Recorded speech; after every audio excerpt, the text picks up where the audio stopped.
Sejam muito bem-vindos ao Panorama Criativo. Eu sou a Rita Nunes Ribeiro e este é um podcast sobre criatividade, onde abordamos questões pertinentes na atual indústria criativa e ao mesmo tempo vamos dar a conhecer histórias de profissionais com diferentes contextos e áreas de atuação. A convidada de hoje é a Márcia Marranita. Ela é designer de experiência e interface do utilizador, isto é, o XUI Product Designer, na Volkswagen Digital Solutions. Bem-vinda, Márcia. Obrigada, Rita. Na verdade, nós estamos aqui mais uma vez, não é? Mas mais uma vez eu estou muito contente por estar aqui a gravar contigo e por fazer parte do teu universo. Exato, ela é bem-vinda duas vezes, porque isto é a segunda vez que nós estamos a gravar este episódio. Infelizmente tivemos um percalço técnico da última vez e as coisas não ficaram registadas da melhor forma. Mas pronto, Márcia, é um prazer novamente ter-te aqui e espero que esta conversa acabe por ser ainda melhor do que a anterior. A anterior estava espetacular, mas pronto, olha, Esta vai superar as expectativas, eu tenho a certeza. Eu gosto de ser convidada várias vezes, por isso Exato. fico ainda mais contente de estar aqui. Boa, ainda bem. Olha, é assim, eu gosto sempre de começar os episódios a tentar perceber como é que o convidado entrou ou selecionou a área onde trabalha hoje. E pronto, a questão acaba por ser se sempre quiseste ser designer e se sim, imaginarias que um dia te ias aprofundar nesta área mais digital.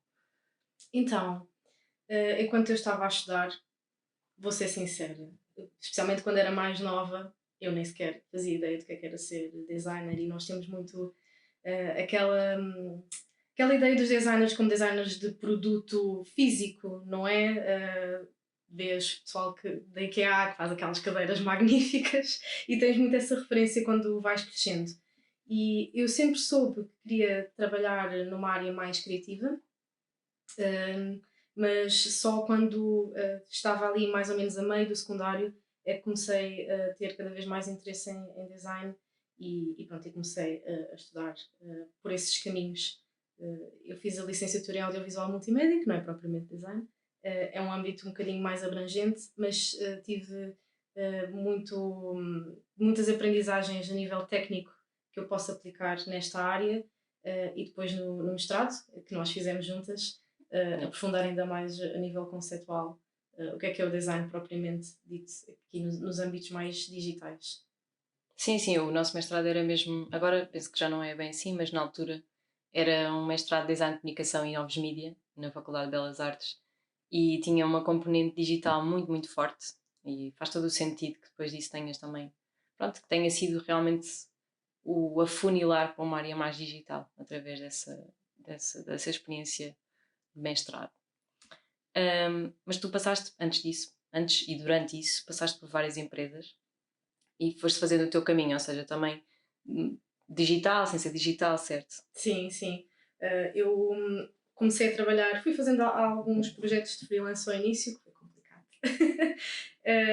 Mas trabalhar mesmo propriamente dito com uma espécie de contrato, vá lá, foi na Monstra, o Festival de Cinema de Animação de Lisboa, que eu gostei muito e, bom, eu lá fiz mais design de comunicação, fazia muitas coisas, fiz também layout do site, da zona de compra de bilhetes, mas para além disso fiz merchandising, que foi o que eu gostei mais, sendo sincera, adorei mesmo e gosto muito dessa área também.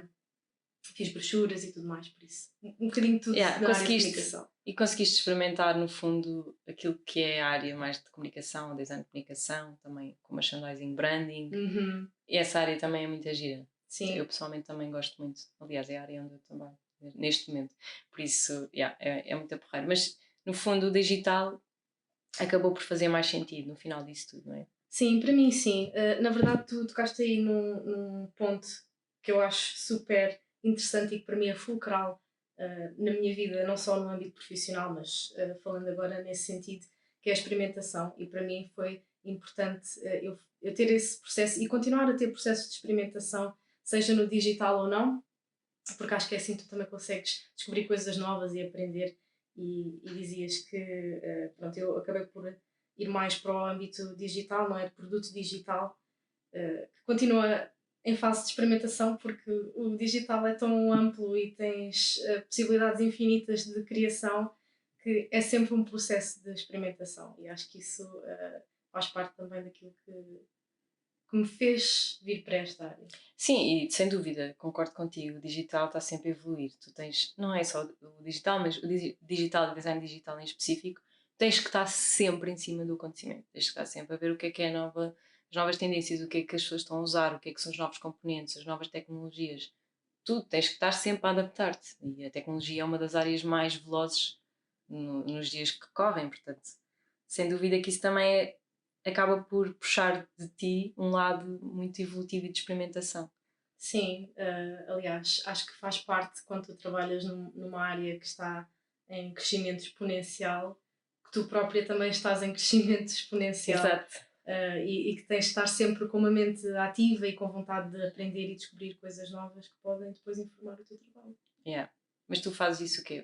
Através de artigos, conferências? Sim, olha, curiosamente ainda esta semana fiz uma formação do Nielsen Norman Group para desenhar aplicações complexas para utilizadores que são experts na área deles, e isso faz todo o sentido para aquilo em que eu estou a trabalhar neste momento.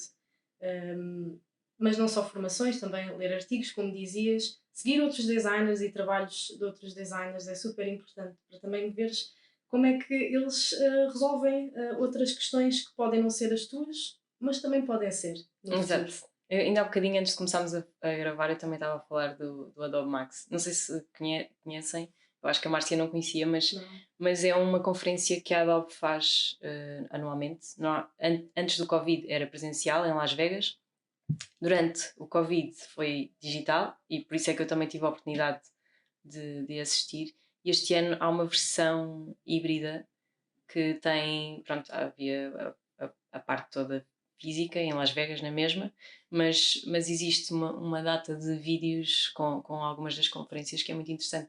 E eu também sinto muito isso do lado da experimentação e eu acho que também tenho muito interesse em aprofundar temas com os quais trabalho e depois outros temas com os quais não trabalho, especificamente, como é o podcast. E estava a falar exatamente disso, de veres coisas sobre fazer podcasts que não têm nada a ver com o teu trabalho, mas têm a ver com este hobby que tu tens e é muito porreiro, porque pronto, obriga-te mesmo a sair da tua zona de conforto e fazer as coisas e veres como é que os outros estão a fazer e aprender as dicas, como por exemplo nesse que eu estava a falar.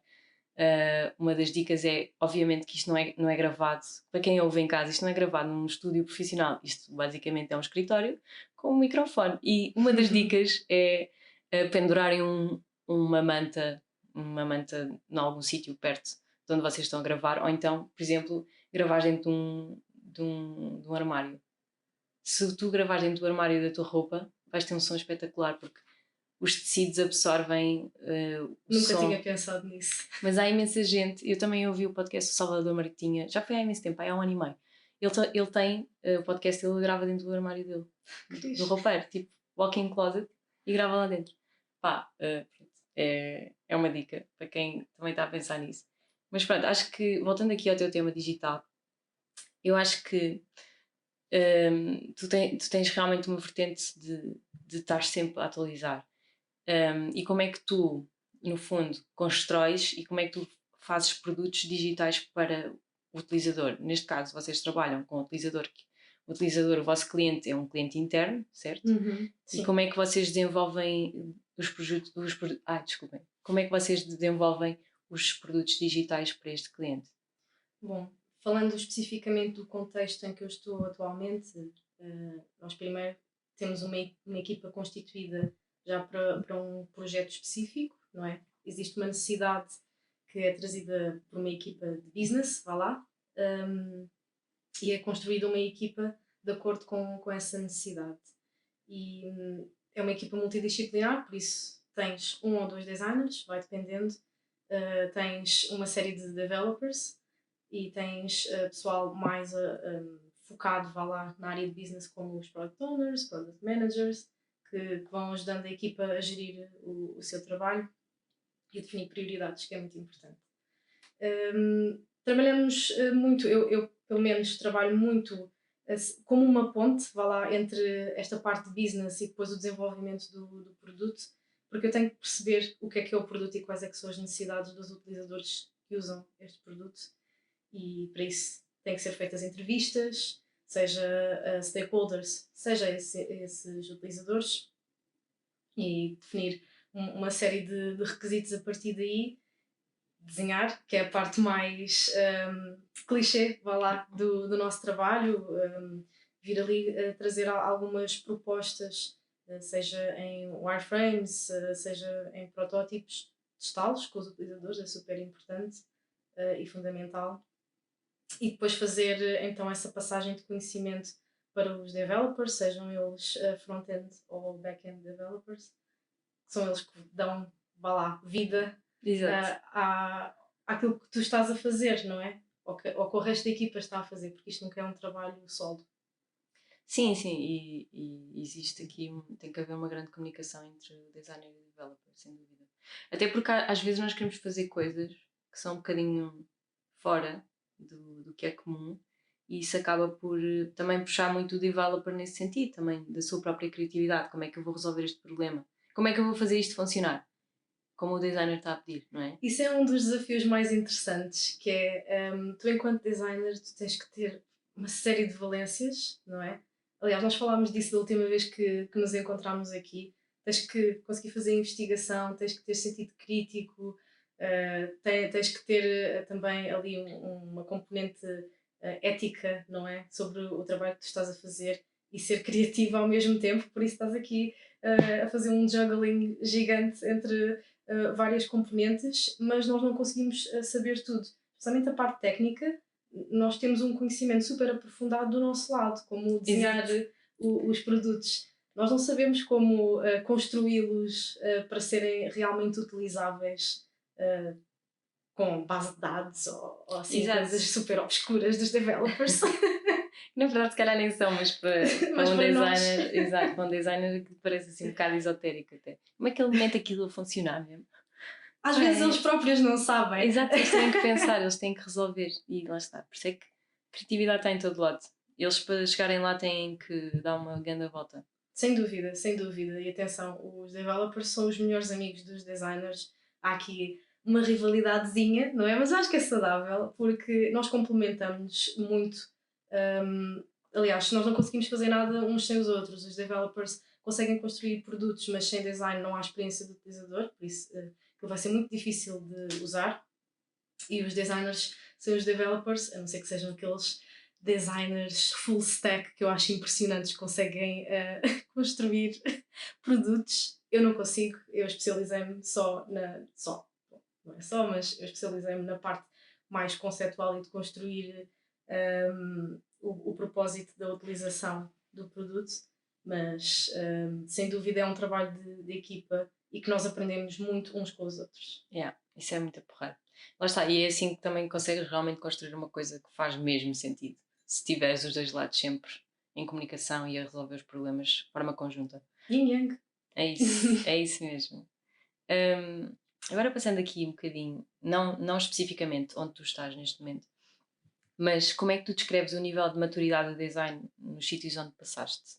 Ou seja, se esta união que estás a falar agora, mas de uma forma mais geral, se esta união entre o developer, designer e product owners, etc., se o design tem realmente o mesmo peso e a mesma importância que estas outras áreas de gestão e de desenvolvimento de aplicações?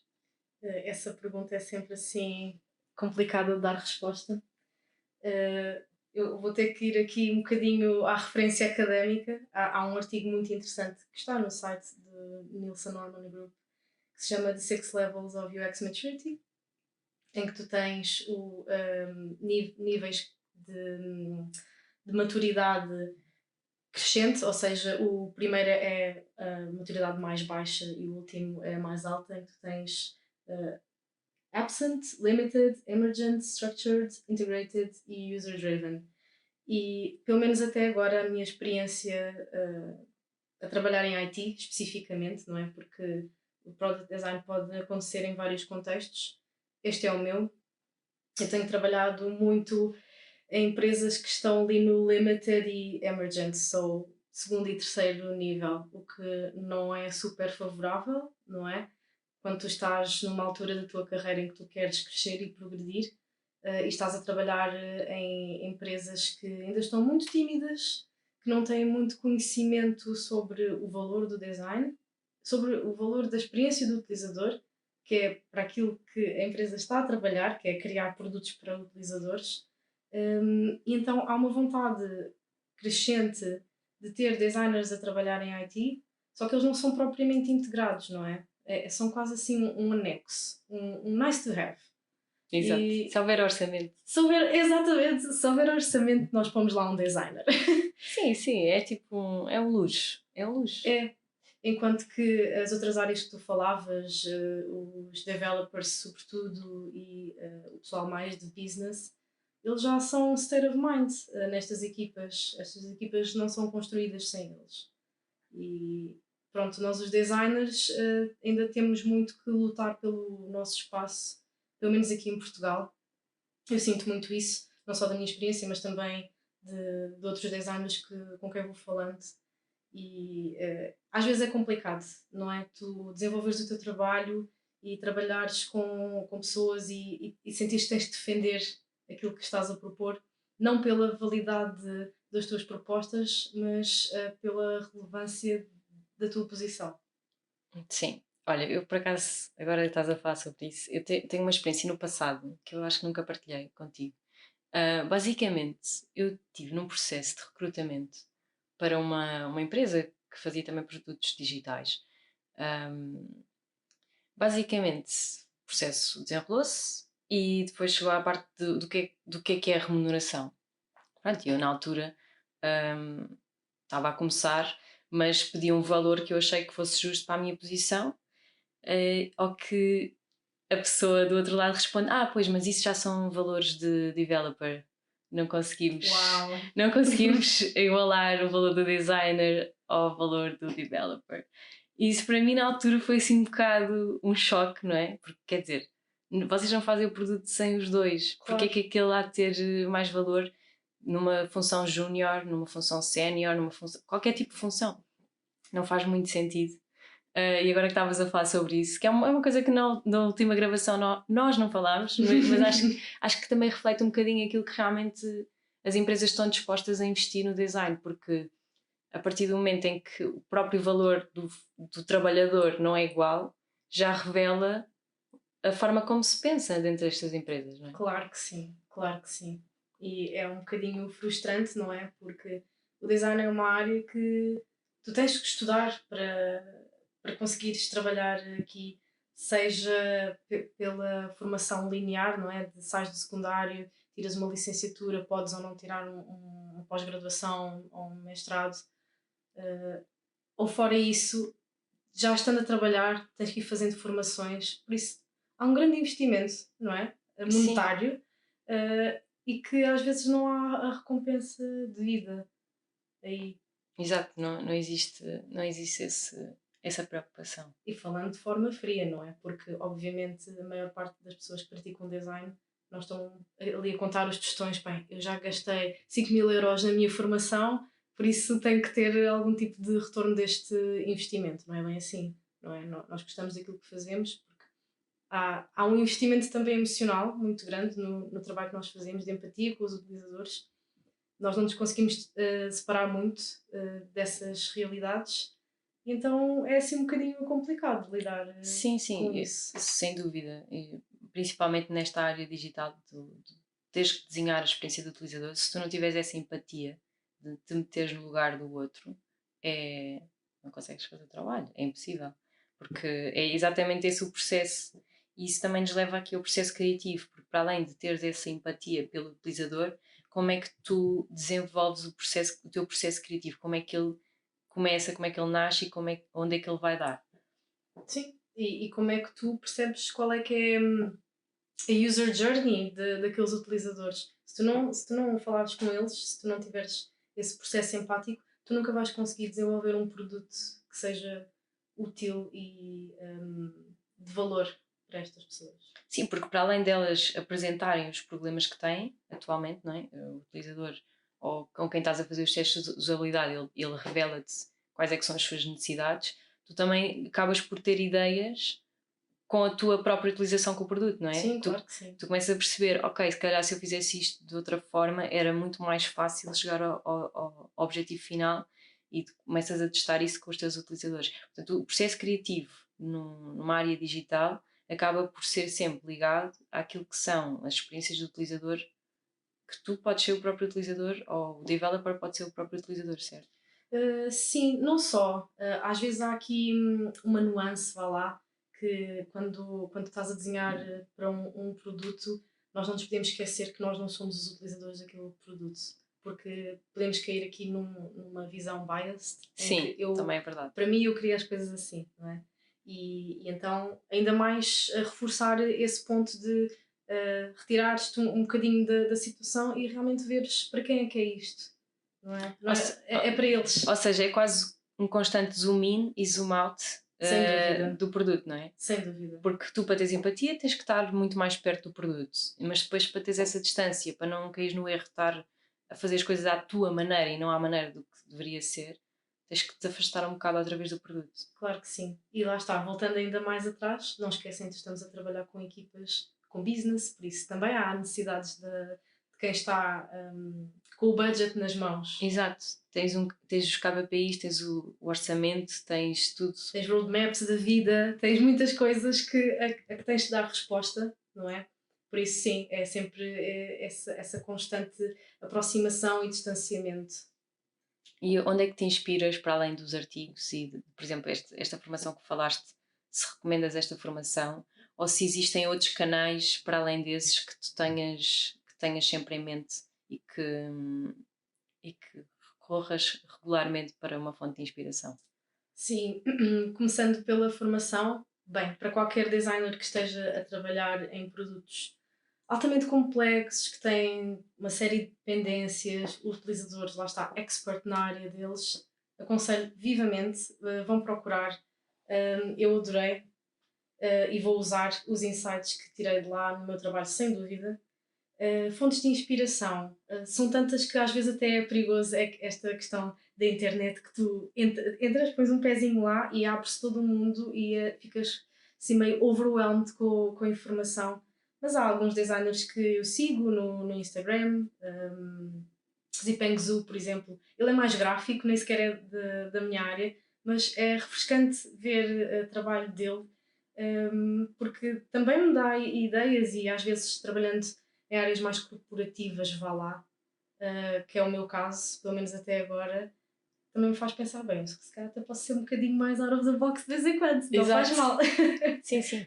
Isso é essencial, sem dúvida. Ires vendo coisas diferentes. Sim, sim, eu gosto mesmo de ver outro tipo, até de artistas, não é? A fotografia também adoro.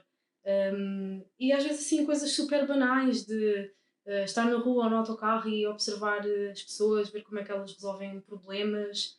Podem ser super mundanos, mas isso muitas vezes também pode informar um bocadinho o teu trabalho, porque lá está, eu estou a olhar para as pessoas e eles são todos utilizadores. Exato, no final do dia eles são os teus utilizadores.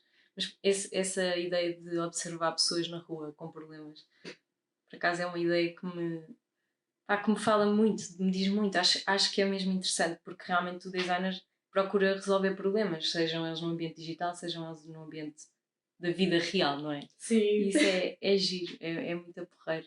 É olhares para aquele que está a andar na rua, ou para a pessoa que está a apanhar um autocarro, ou como falámos, da pessoa que está a tentar apanhar um pacote de cereais que está na prateleira de cima do supermercado, e pronto, que a pessoa não consegue ir lá chegar, não consegue chegar àquela prateleira e tem um problema, pá, e eu acho que isso é...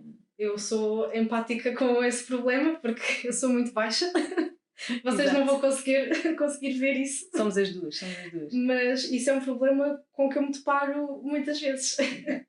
E é um problema que muitos arquitetos também têm em consideração quando desenham casas, cozinhas, ou quando desenham espaços deste género. É que às vezes há sítios tão inacessíveis que não vale a pena ter. Não vale a pena mesmo. E isso, lá está, é o processo de design de tu realmente perceberes onde é que estão os problemas e onde é que as pessoas precisam de ajuda para conseguir resolver isso. Já falámos aqui um pouco sobre isto também em conversas anteriores, e gostava de abordar que tem tudo a ver com com a criatividade e a autoria das mesmas.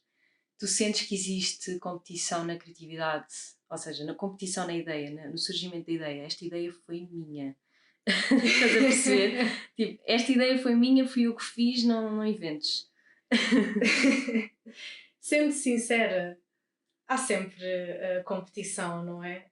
Às vezes é mais intensa, outras vezes é mais subtil. Há sempre competição porque nós estamos a falar de áreas de criação, não é? E como qualquer ser humano, nós apegamos muito àquilo que criamos, por isso eu não condeno, vá lá, às vezes esse apego de esta ideia foi minha, por isso eu quero que ela siga até ao fim. Mas nós às vezes também temos que separarmos um bocadinho da ideia e passar aqui por um processo de deixar de sentir que temos que ter autoria sobre tudo, não é? Especialmente quando trabalhamos com equipas, isso é fundamental, porque a ideia nunca surge sozinha, não é? Se calhar uma pessoa deu um mote importante, mas até chegar a esse ponto, vá lá, teve que haver uma sessão de brainstorming, teve que haver um pitch de qualquer coisa, ou seja, tivemos que reunir uma série de informações para chegar a uma ideia. Por isso, será que a ideia foi mesmo dessa pessoa? Exato. Ou foi só ela que verbalizou alguma coisa mais consistente, não é? Sim, sim. E se calhar os outros também já estavam quase a chegar àquele ponto e depois sentem que, óbvio, isso é óbvio. E não é tão frustrante quando estás a pensar em qualquer coisa e alguém diz primeiro. Exato, e tu, Estava a pensar nisso. Já estava aqui escrito nas minhas notas, pá. Juro que estava. É um bocado isto. É cómico, mas às vezes é complicado quando a coisa escala um bocado, não é? Na competição. E acho que isso às vezes, essa escalada de intensidade, também é um bocadinho promovida pelo ambiente de trabalho em que tu estás inserida, não é? E quanto mais opacidade de informação houver, seja pela estrutura em que tu trabalhas, seja pelo nível de senioridade que tu tens numa empresa, há aqui algumas tensões que se podem criar porque as pessoas também se querem proteger e querem proteger o trabalho que fazem. E às vezes não é tanto eu tive a ideia, mas eu quero ser driver disto, não é? Sim, eu quero sim. ser reconhecida pelo meu trabalho. Exatamente. E eu acho que essa perspectiva é muito mais. Eu acho que é mesmo isso. Acho que é muito mais isso do que a ideia ser minha ou de haver competição de quem é a autoria, de quem é esta autoria. É mais tu conseguires realmente dizer este projeto está comigo e com a minha equipa e eu vou conseguir levar isto para a frente. Mais do que a ideia minha. Eu acho que isso no ambiente de trabalho é mesmo sintomático da forma como tu própria és avaliada. Porque tu és avaliada com base nos resultados dos projetos, não é? E se tu tiveres um projeto que é uma grande ideia, obviamente que pode correr muito bem, como pode também correr mal, mas, Claro. mas pode correr muito bem. E essa equação do que pode correr muito bem, isto vai me dar valor e as pessoas vão me reconhecer por isto, pá, acaba por fomentar essa ideia de autoria, não é? De quereres levar as coisas para a frente e isto é meu.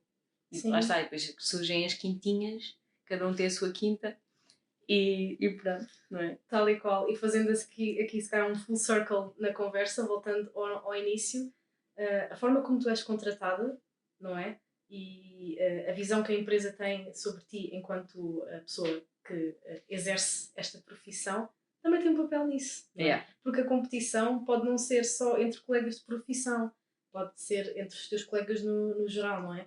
Podes ver várias coisas aqui. Eu acho é que o que é importante, e nós enquanto designers, eu sinto que temos que ter um papel ativo nisso, é que a gênese da nossa área é anónima e é comunitária. Nós não fazemos as coisas para nós fazemos as coisas para todos. Exatamente, sem dúvida. Porque é exatamente esse o ponto. É que tu não fazes nada para ti, ao contrário do artista, que faz para si ou para quem sente ou quem gosta do seu tipo de arte. No designer não, o designer faz as coisas para os outros. E pronto, olha, com esta ideia acho que vamos terminar por aqui. Sim. Foi muito bom, Márcia, novamente, pela segunda vez. Obrigada mesmo por teres vindo pela segunda vez à minha casa para gravar isto. Foi uma conversa muito interessante. Acho que que vamos tirar todos aqui um bocadinho da nossa conversa. Sim, eu adorei. Aliás, eu fico contente por vir 2 vezes num curto espaço de tempo à tua casa. Eu sou sempre super bem-vinda aqui. Vocês não sabem, mas nós temos aqui todo um setup de chazinho quentinho, eu estou toda confortável, por isso convida-me mais vezes. Ainda bem. Vou sabotar o teu áudio aqui. Ainda bem. Quando eu fizer a segunda temporada, depois convido-te outra vez. Já estou a ganhar pontos. E já estás a ganhar pontos, já estás tipo top na lista. Pronto, olha, obrigada Márcia Obrigada eu. E a ti que estás desse lado, muito obrigada por ouvir o Panorama Criativo e vemo-nos no próximo episódio.